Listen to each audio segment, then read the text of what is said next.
नमस्ते। कभी सोचा है कि छुट्टियों का असली मजा आखिर होता क्या है? आज हम इसी सवाल का जवाब ढूंढेंगे राहुल और पायल की एक कहानी के जरिए, जिन्होंने अपनी गर्मी की छुट्टियों को हमेशा के लिए यादगार बना लिया। तो सबसे पहला सवाल यही आता है मन में कि क्या छुट्टियां सिर्फ खेलने कूदने और मजे करने के लिए होती हैं?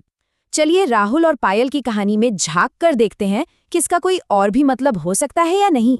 तो कहानी की शुरुआत होती है गर्मी की छुट्टियों से, जब शुरुआती जोश और उत्साह धीरे धीरे एक ऐसे मोड़ पे आ जाता है जिसके बारे में किसी ने सोचा भी नहीं था।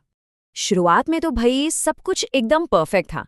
राहुल और पायल के दिन देर तक सोने, ढेर सारे रसीले आम खाने और दोस्तों के साथ खेलने कूदने में निकल रहे थे। मतलब बिल्कुल सपनों जैसी छुट्टियां थीं। पर कुछ ही दिनों में राहुल को ये सब थोड़ा उबाऊ सा लगने लगा। एक दिन उसने पायल से कहा, पायल, पता नहीं क्यों रोज रोज एक ही काम करने में अब मजा नहीं आ रहा है।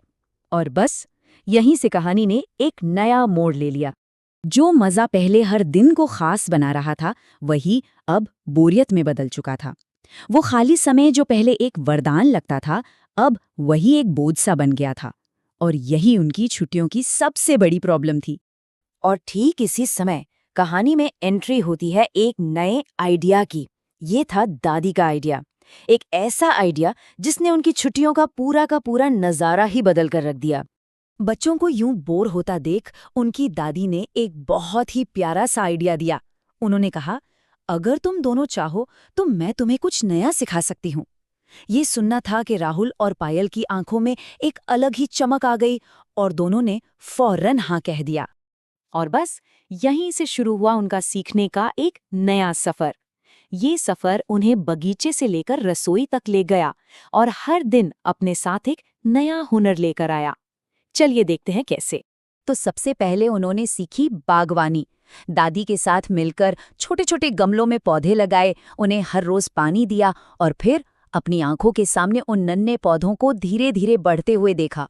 अपने हाथों से कुछ बनाने की जो खुशी होती है ना, वो सच में कमाल की होती है। और मजे की बात ये थी कि सीखने सिखाने का ये सिलसिला सिर्फ दादी तक ही नहीं रुका, बल्कि पूरा परिवार इसमें शामिल हो गया। माँ ने पायल को किचन में नई नई रेसिपी बनाना सिखाया, तो वहीं पापा ने राहुल को उसकी साइकिल ठीक करना सिखा दिया।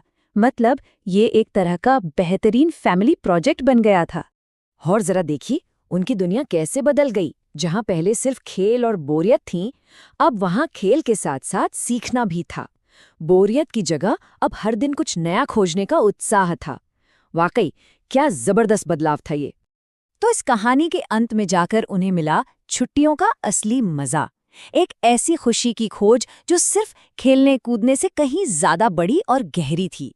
छुट्टियों के आखिर में राहुल ने बड़ी खुशी से कहा, इस बार की छुट्टियां सबसे अलग और सबसे खास थीं। हमने मजा भी किया और देखो कितना कुछ नया सीखा भी। पायल भी उसकी बात से पूरी तरह सहमत थी और अब दोनों को अगली छुट्टियों का बेसब्री से इंतजार था। तो इस प्यारी सी कहानी से हमें क्या सीख मिलती है? यही कि छुट्टियां सिर्फ आराम करने या खेलने कूदने के लिए नहीं होती, बल्कि ये कुछ नया सीखने और खुद को थोड़ा और बेहतर बनाने का एक शानदार मौका भी होती हैं। और अब जाते जाते एक सवाल सबके लिए, सीखने से मिलने वाली ये खुशी आखिर सिर्फ छुट्टियों तक ही क्यों सीमित रहे? इस पर सोचिएगा जरूर। अगली बार फिर मिलेंगे, तब तक सीखते रहिए।